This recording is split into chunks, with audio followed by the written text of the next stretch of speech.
இந்த ஆட்சி மீண்டும் வரும் என்று சொன்னீர்கள். என்றைக்கும் உங்கள் ஆட்சி வராது. நம்முடைய தமிழக முதலமைச்சர் வெற்றி தளபதி இருக்கும் வரை உங்கள் தலை தூக்க முடியாது இந்த தமிழ்நாட்டில். முதல்வர் கருணாநிதி பத்தி அடுக்குமுறையில சொல்லிட்டு வந்தாங்க. 2026 ஒரு ரூபாய் ஓட்டுக்கு பணம் கொடுக்காம முதலமைச்சர் வந்திருக்காரு. பணம் கொடுக்காம என்னுடைய காஞ்சிபுரம் சட்டமன்ற தொகுதியில 1500 ரூபாய் ஓட்டுக்கு ரூபாய் கொடுக்கல. வனத்துறை அமைச்சர் உட்காருங்க. மாண்புமிகு முதலமைச்சர் அவர்கள் லஞ்சம் இல்லாமல் நல்லதே செய்து கொண்டிருக்கிறார்.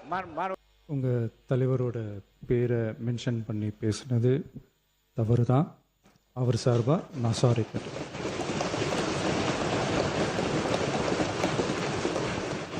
ஒரு மாறுதல் வேண்டும் என்று சொல்லி நீங்கள் நம்ம நாட்டு மக்கள் மத்தியிலே வாக்கு கேட்டீர்கள். இந்த 3 மாத காலத்தில் மக்கள் பார்த்து கொண்டிருக்கிறார்கள். நீங்கள் சொல்லியதில் எதையும் இன்றைக்கு நிறைவேற்றி காட்டவில்லை. இன்றைக்கும் நான் சொல்கிறேன், எங்களோட ஆட்சி வந்திருக்கும் என்று சொன்னால் நாங்கள் 2000 ரூபாய் தருவோம் என்று சொன்னோம். வந்திருந்தால் கொடுத்திருப்போம். 100 நாட்கள் தான் இன்று நடைபெற்று சட்டமன்றம் நடைபெற்றுக் கொண்டிருக்கிறது. நீங்கள் அறிவித்த அத்தனையும் 5 ஆண்டு காலம் தொடர்ந்து நீங்கள் அறிவித்தும் கூட நீங்கள் தேர்தல் அறிக்கையில் சொல்ல முடியாத பலவற்றை நீங்களால் அறிவிக்க முடியவில்லை. அதற்கான நிதிகள் நீங்கள் ஒதுக்கப்படவில்லை என்பதை நீங்கள் உணர்ந்திருப்பீர்கள் என்று நான் கருதுகிறேன். எங்களை பொறுத்தவரை நம்முடைய முதலமைச்சரை பொறுத்தவரையும் இதற்கான திட்டங்களை வகுத்துக் கொண்டிருக்கிறார்கள். நீங்கள் நினைப்பதைப் போல எங்களுடைய தூய்மையான ஆட்சி நிறைவேற்றி காட்டும் என்ற நிலையிலே தான் இந்த ஆட்சி நடைபெற்றுக் கொண்டிருக்கிறதே தவிர 100 நாளுக்கு நீங்கள் இதை செய்ய வேண்டும் அதை செய்ய வேண்டும் என்று நீங்கள் பேசுவது என்பது சால பொருத்தமாக இருக்கார். நாங்கள் கொடுக்க காலதாமதம் உண்மை. ஆனால் எதற்காக? நாங்கள் ஆட்சி பொறுப்பு ஏற்ற உடனே கொரோனா இருந்தது. கொரோனா இருந்தாலும் 4000 ரூபாய் ஒரு ரேஷன் கார்டுக்கும் கொடுத்தவர் எங்களுடைய தலைவர். கொரோனா இருக்கு என்று சொல்லி சாக்கு சொல்லி தப்பிக்கவில்லை, அதையும் கொடுத்தார். இன்னும் கொடுத்திருப்பார். மக்களுக்கு செய்வதில் தான் எங்களுக்கு ஒரு சந்தோஷம்.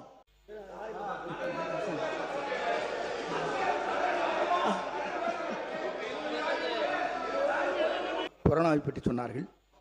கொரோனா தொற்று நோய் என்பது கோவிட்-19 என்பது 20, 21, 21, 22 ஆண்டு காலத்தில் இருந்திருக்கிறதே தவிர உங்கள் ஆட்சி காலத்திற்கு முன்னாலே இருந்திருக்கிறது என்பதை நீங்கள் மறந்துவிடக்கூடாது. மதிப்பிற்குரிய உறுப்பினர் அவர்கள் ஏன் கொடுக்கவில்லை, எதற்காக கொடுக்கவில்லை? ஏனென்றால் கொரோனா இருந்தது என்று சொன்னார். உங்கள் மூலமாக அண்ணனுக்கு சொல்லிக் கொள்கிறேன், கொரோனா காலத்தில் கை கொடுக்க கூடாதா என்று சொன்னார்களே தவிர மகளிர் உரிமை தொகையை கொடுக்க கூடாது என்று சொல்லவில்லை. உறுப்பினர் கொரோனா காலத்தில் அரசினுடைய நிதி நிலைமை எப்படி இருந்தது என்பதெல்லாம் நீங்கள் அறியாத ஒன்றும் ரகசியம் அல்ல. அந்த கஷ்டத்திலே கூட 4000 ரூபாய் வழங்கினார்கள். எங்களுக்கு என்ன பிரச்சனை என்று சொன்னால், எங்கள் பக்கத்தில் இருக்காத போய் நீ ஏன் எங்களுக்கு ஓட்டு போடலை, நாங்கள் உங்களுக்கு நிறைய செஞ்சிருக்கோமே, எங்கள் தலைவர் இதெல்லாம் பண்ணியிருக்காரு அப்படின்னு சொல்லும்போது என்ன சொல்லிட்டாங்க, நம்முடைய முதலமைச்சர் வந்தால் எங்களுக்கு 10,000 ரூபா கிடைக்கும், நான் வீட்டில் இருந்தால் 4000 ரூபா கிடைக்கும், எங்கள் வீட்டுக்காரம்மாவுக்கு எங்கள் அம்மாவுக்கு 3000 ரூபா கிடைக்கும். இதெல்லாம் கணக்கு போட்டு 10,000 ரூபா மாதம் கிடைக்கும், 6 சிலிண்டர் வரை கிடைக்கும், நீங்கள் வந்தால் கொடுப்பீங்களா? அதுக்காக தான் ஓட்டு போட்டோம். நாங்கள் அதில் ஏதாவது ஒன்று வருவான்னு நான் தேடி பார்த்தோம். பொது பட்ஜெட்டையும் பார்த்தோம். நாங்கள் மக்கள் மத்தியிலே கொள்கையை சொல்லி கொஞ்சம் இருக்க நான் பேசிக்கிறேன். நான் ஒன்றும் சொல்ல, கொஞ்சம் சண்டை ஓடலையா இருங்க நாங்கள் இது கொஞ்சம் நான் பேசிக்கிறேன். நான் இதை சொல்லுவேன். ஒரு நிமிஷம். மாண்புமிகு வனத்துறை அமைச்சர் அவர்கள். மாண்புமிகு பேரவைத் தலைவர் அவர்களே, அவர் உறுப்பினர் அவர்கள் அடுக்கடுக்காக சொல்றாங்க, திருமங்கலம் ஃபார்முலா இருந்து 2026 வரைக்கும் அதாவது ஓட்டுக்கு பணம் கொடுக்கிற அந்த திட்டத்தை அவர் அடுக்கடுக்காக சொல்லிட்டு வந்தாரு. அவர் கருணாநிதி, நம்முடைய முன்னாள் முதல்வர் கருணாநிதி பத்தி அடுக்குமுறையில சொல்லிட்டு வந்தாங்க. இந்த பாருங்க, 2026 ஒரு ரூபாய் ஓட்டுக்கு பணம் கொடுக்காம முதலமைச்சர் வந்திருக்காரு. பணம் கொடுக்காம என்னுடைய காஞ்சிபுரம் சட்டமன்ற தொகுதியில 1500 ரூபாய் ஓட்டுக்கு ரூபாய் கொடுக்கல. வனத்துறை அமைச்சர் உட்காருங்க. மாண்புமிகு முதலமைச்சர் அவர்கள் லஞ்சம் இல்லாமல் நல்லதே செய்து கொண்டிருக்கிறார். வனத்துறை அமைச்சர் உட்காருங்க. அவர் பேசிய அவர் குற்றச்சாட்டு சொல்லி அவைக்குள் நீக்கப்படுகிறது. உட்காருங்க. சொல்லியாச்சு. உட்காருங்க. உங்க தலைவரோட பேரை மென்ஷன் பண்ணி பேசுனது தவறு தான். அவர் சார்பா நான் சாரி கேட்டேன்.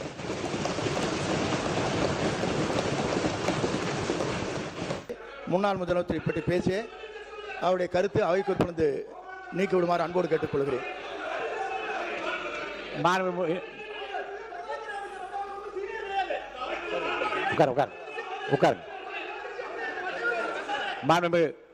உட்காருங்க. நீக்கிட்டேன். அவை குறிப்பில் நீக்கி இருக்கேன். உட்காருங்க.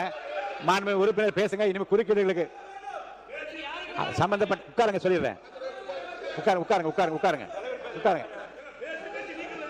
எதிர்கட்சி கொறடா ஒன்று உட்காருங்க. நீங்க சொல்லிட்டு உட்காருங்க. உறுப்பினர் பேசுங்க. இனி உறுப்பினர் பேசுகிற போது குறுக்கீடுகளை தவிர்த்து அவர் பேசி முடிந்த பிறகு விளக்கங்களை பெறலாம். உறுப்பினர் மட்டும் பேசுங்க. உட்கார சொல்லிட்டேன். நான் அந்த விளக்கம் சொல்லிட்டேன். உட்காருங்க. இதை பத்தி விளக்கம் சொல்லிட்டேன். உட்காருங்க. நான் சொல்லிட்டேன்ல, அதே விளக்கத்தை நான் சொல்லிட்டேன். உறுப்பினர் பேசி முடித்த பிறகு சம்பந்தப்பட்ட துறை சார்ந்த அமைச்சர்கள் பதில் சொல்லலாம். அது வரைக்கும் குறுக்கீடு இல்லாமல் உறுப்பினர் பேசும்படி கேட்டுக்கொள்கிறேன். பேரவைத் தலைவர் மிக அருமையாக இந்த சபையை நடத்தி கொண்டிருக்கிறீர்கள். அமைச்சர்கள் பதில் சொல்கிற போது திராவிட முன்னேற்ற கழகத்தை பற்றியும் திமுக தலைவரை பற்றியும் அவர்களுக்கு என்ன மனதில் பட்டதோ அதை சொல்கிறார்கள். நீங்கள் அது தவறு என்று சொல்லி நீக்குகிறீர்கள். ஆனால் நேரடியாக லைவ் போய் கொண்டிருக்கிறது. அந்த காலத்தில் லைவ் நேரடியாக கண்ட்ரோலில் இருக்கும், பத்திரிகையெல்லாம் வராது. நீங்கள் நீக்கலாம் பத்திரிகையில் தான் வராது. மேலும் காலையிலிருந்து வனத்துறையை பற்றி அவ்வளவு பெரிய விவாதங்கள் நடைபெற்றது. வனத்துறை அமைச்சர் அப்போது வாயை துறக்கவில்லை. சம்பந்தமே இல்லாமல் பெரிய இருக்கிற எங்களை விட சீனியர் செங்கோட்டையன் எனக்கு முன்னால் சட்டமன்றத்துக்கு வந்தவர். அவருடைய துறையிலே அவர் தலைவருடைய பெயரை சொல்லி இப்படியெல்லாம் பேசுவது என்ன நியாயம்? அப்படி பேசுகிற போது மீண்டும் வேறுகளும் பேசினால் நீங்கள் சபையை எப்படி நடத்த முடியும் என்பதை தெரிவிக்க. இல்லை அது இல்லை. மாண்புமிகு பேரவைத் தலைவர் ஏற்கனவே ரூலிங் இருக்குது. இது மாதிரி பல முறைகள் அமைச்சர்கள் பெயரை முதலமைச்சர் பெயரை சொல்லுகின்ற அடிப்படையில் அம்மையார் காலத்திலிருந்து இரண்டு பக்கம் பல பிரச்சனைகள் வந்த பிற்பாடு ஒரு முடிவெடுத்தார்கள் பேரவைத் தலைவர். அதாவது இன்றைய முதலமைச்சர் மாண்புமிகு முதலமைச்சர் ஏற்கனவே முன்னாள் முதலமைச்சர் என்று தான் சட்டமன்றத்தில் குறிப்பிடவும் பேரை சொல்லக்கூடாது என்று ஏற்கனவே ரூலிங் இருக்குதுங்க. ஆனால் அதை கடைபிடிச்சா இந்த பிரச்சனைகள் பாதி அடங்கிடும். அதனால் மரியாதை குறைவாக இந்த சட்டமன்றம் நடக்கணும். அதனால் அமைச்சர் பெயரை சொல்வதை விட மாண்புமிகு துறை அமைச்சர் என்று சொல்லலாம். அதுவும் குறிப்பாக முதலமைச்சரை வெளிக்கிற பொழுதும் சரி, முன்னாள் முதலமைச்சரை வெளிக்கிற பொழுது முன்னாள் முதலமைச்சர் தான் இருக்கிற ரூலிங் இருக்கிறது. அதனால் அப்படி கடைபிடிச்சாதான் ஒன்று. இன்னொன்று ஏற்கனவே என்னன்னு கேட்டீங்கன்னாக்கா, ஏதாவது அவசர கருதி உடனே பதில் சொன்னாதான் அமைச்சர்கள் எழுதுறீங்க. ஏன்னா அமைச்சர்கள் கடைசியாக பேசுவதற்கு நிறைய வாய்ப்பு உண்டு அவர்களை பொறுத்தளவுக்கு. நேரத்தினால கருதி சொல்றேன் நான். எல்லாத்துக்கும் எழுந்து அப்பப்போ பதில் சொல்லணும்னு நினைச்சாக்கா உங்களால் நேரம் கொடுக்க முடியாது. அதையும் கொஞ்சம் பாருங்க. மாண்புமிகு உறுப்பினுடைய கருத்துக்கள் கவனத்தில் கொள்ளப்படும். மாண்புமிகு அவை முன்னவர் அவர்கள். மாண்புமிகு பேரவைத் தலைவர் அவர்களே, மாண்புமிகு பேரவைத் தலைவர் அவர்களே, மாண்புமிகு முன்னாள் அமைச்சர் ஒழுங்கி உரையாற்றுகிற போது சொன்னார்கள் 10,000 கிடைக்கும், 4,000 கிடைக்கும் என்றெல்லாம் சொல்லி எப்போது கிடைக்கும் என்று நாங்கள் ஆசைப்பட்டு ஓட்டு போட்டோம் என்று சொன்னார்கள். உங்களுக்கு ஓட்டு போடாத காரணமே பட்டா கொடுத்தீர்கள், ஆனால் இடமில்லை என்றுதான் மக்கள் கேட்டுக்கொண்டிருக்கிறார்கள். உறுப்பினர் பேசுங்க. நாங்கள் கொடுத்தது 27,000 பட்டம், 27 லட்சம் பட்டம். அப்ப தவறுகள் மாண்புமிகு முன்னாள் அமைச்சர் அவர்கள் ஒத்துக்கொண்டார்கள், அதற்கு நன்றி. இல்லை இல்லை இல்லை இல்லை நான் பேசுறேன். இல்லை, நீங்களும் பட்டா கொடுக்க போகிறீர்கள், நீங்கள் பட்டா கொடுக்க போகிறீர்கள் சொல்லியிருக்கிறீர்கள். என்ன நடக்குது என்பதை நீங்களும் சித்தனை வருஷம் சட்டமன்ற உறுப்பினராக இருந்திருக்கிறீர்கள். என்ன நடக்கும் என்று உங்களுக்கு தெரியும். நாம் நிகழ்ச்சிக்கு போகிற நேரத்தில் பட்டா வழங்குவார்கள். அந்த பட்டாவை நம்மளுடைய சர்வேல போய் அளந்து ஒதுக்கீடு பண்ணி கொடுக்க வேண்டும். அந்த பணிகளை எங்களுடைய அரசாங்கம் ஒழுங்காக செய்திருக்கிறோம், மன நிறைவாக நாங்கள் செய்திருக்கிறோம். அதில் ஏதாவது இருந்தால் நீங்கள் பாருங்கள். இன்னொன்று, நம்முடைய தம்பி அவர்கள் எங்களுடைய தலைவரை பெயர் சொல்லி அழைத்தார்கள். சரி, நேற்றைய தினம் நம்முடைய முதலமைச்சர் அவர்கள் சென்னையிலே கோட்டையிலே கொடியேற்றினார்கள். அந்த கொடியேற்றுகிற அந்த வாய்ப்பை வாங்கி கொடுத்த புண்ணியமான கலைஞர்தான். அதற்கு ஒரு நன்றி வேண்டாமா? நேற்று கோட்டையிலே கொடியேற்றிய நம்முடைய முதலமைச்சர் இங்கே உட்கார்ந்திருக்கார்கள். நீங்கள் எல்லாம் முன்னால் உட்கார்ந்து நாங்கள் டிவியில் பார்த்தோம். நீங்கள் அந்த ஒரு நிமிஷம் சந்தோஷத்துக்காகவாவது கலைஞரை பாராட்ட வேண்டும். கலைஞர் இல்லை என்று சொன்னால் இந்தியாவில் எந்த முதலமைச்சரும் சுதந்திர தினத்துக்கும் கொடியேற்றி இருக்க முடியாது. இன்னும் சொல்ல வேண்டும் என்று சொன்னால் அமைச்சர் உட்காருங்க. அமைச்சர் உட்காருங்க. அமைச்சர் உட்காருங்க. மைக் கொடுக்க வேணாம். அமைச்சர் உட்காருங்க. வனத்துறை அமைச்சர் உட்காருங்க. மாண்பு வனத்துறை அமைச்சர் உட்காருங்க.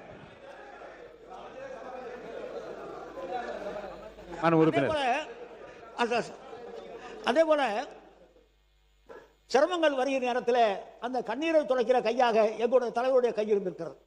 அது பட்டா வழங்குவதாக இருந்தாலும் சரி, புயல் வெள்ளமாக இருந்தாலும் சரி, இவர் மானியம் கொடுப்பதாக இருந்தாலும் சரி, விவசாயிகளுக்குரிய அந்த மானியம் கொடுப்பதாக இருந்தாலும் சரி, சமூக நலத்திட்டங்களாக இருந்தாலும் சரி, நாம் சொல்லி கேட்பதை விட அவராக கொடுக்கக்கூடிய வள்ளலாகத்தான் எங்களுக்கு இருந்திருக்கிறார்கள். அவர் ஆட்சியில மக்கள் சிறப்பாக இருந்திருக்கிறார்கள். அந்த ஆட்சி மீண்டும் வரும், மீண்டும் வரும். அப்படி வருகிற நேரத்தில் நீங்கள் கோவித்துக் கொள்ளக்கூடாது. அப்பாவை காணும் என்று சொல்கிறீர்கள். அவர் வருகிற நேரத்தில் பல பேர் நீங்கள் இங்கே இருக்க மாட்டீர்கள், நாங்கள் இருப்போம் என்று சொல்லி நன்றியோடு அமர்கிறேன். நன்றி, வணக்கம். மாண்புமிகு அவை முன்னவர்கள். மாண்பு பேரவைத் தலைவர் அவர்களே, நன்றாகத்தான் பேசினார். இறுதியாக பேசுகிற போதுதான் புதக்கமாக கொஞ்சம் பேசியிருக்கிறார்கள். இந்த ஆட்சி மீண்டும் வரும் என்று சொன்னீர்கள். என்றைக்கும் உங்கள் ஆட்சி வராது. நம்முடைய தமிழக முதலமைச்சர் வெற்றி தளபதி இருக்கும் வரை உங்கள் தலை தூக்க முடியாது தமிழ்நாட்டில். மாண்பு முன்னாள் முதலமைச்சர் சொல்லுங்க. சொல்லுங்க மாண்பு முன்னாள் முதலமைச்சர், உங்களுக்கு தான் அனுமதி அளிக்கிறேன். மாண்பு முன்னாள் முதலமைச்சர் பேசுறீங்களா? ஒரு சட்டமன்ற உறுப்பினரோடு திமுக இருந்த வரலாறு இந்த சட்டமன்றத்தில் உண்டு. ஒரே ஒரு சட்டமன்ற உறுப்பினரோடு திமுக எப்படி விழுமோ விழுந்த வேகத்தில் அப்படியே எழுந்திருக்கக்கூடிய கட்சி தான் திமுக. மாண்பு அவை முன்னவர். மாண்பு பேரவைத் தலைவர் அவர்களே, ஒரு சட்டமன்ற உறுப்பினரை ஆரம்பித்து ஆட்சி நடத்திய நீங்கள் இன்று எதிர்க்கட்சியில் அமர்கிற நிலையை தமிழ்நாட்டு மக்கள் உருவாக்கிவிட்டார்கள். இனி உருவாக்கி கொண்டே இருப்பார்கள். மாண்பு முன்னாள் முதலமைச்சர். மாண்புமிகு பேரவைத் தலைவர்களே, இங்கு முன்னாள் முதலமைச்சரை பற்றி ஒரு விவாதம் இருந்தது. புரட்சித் தலைவர் எம்ஜிஆர் அவர்கள் முதலமைச்சராக இருந்த நேரம் அவருடைய தலைமையின் கீழ் இங்கு சட்டமன்ற உறுப்பினராக இருந்தவர். முத்தமிழறிஞர் அவரை பற்றி அவர் பெயரை சொல்கின்ற பொழுது புரட்சித் தலைவர் அவர்களை எழுந்திருந்து சபையில் அந்த உறுப்பினரை பார்த்து, கலைஞர் என்று தான் நீ சொல்ல வேண்டும், நீ வாபஸ் வாங்கு, மன்னிப்புக்கள் என்று சொன்னார்கள். அந்த மாதிரி கண்ணியமிக்க சபைகள் இந்த சபையில் நம்மளுக்கு முன்னாலே வழிவகுத்து தந்தவர்கள். ஆட்சிய கண்ணியத்தை நாம் காப்பாற்ற வேண்டும் என்று அனைத்து உறுப்பினருக்கும் நான் கேட்டுக்கொள்கிறேன்.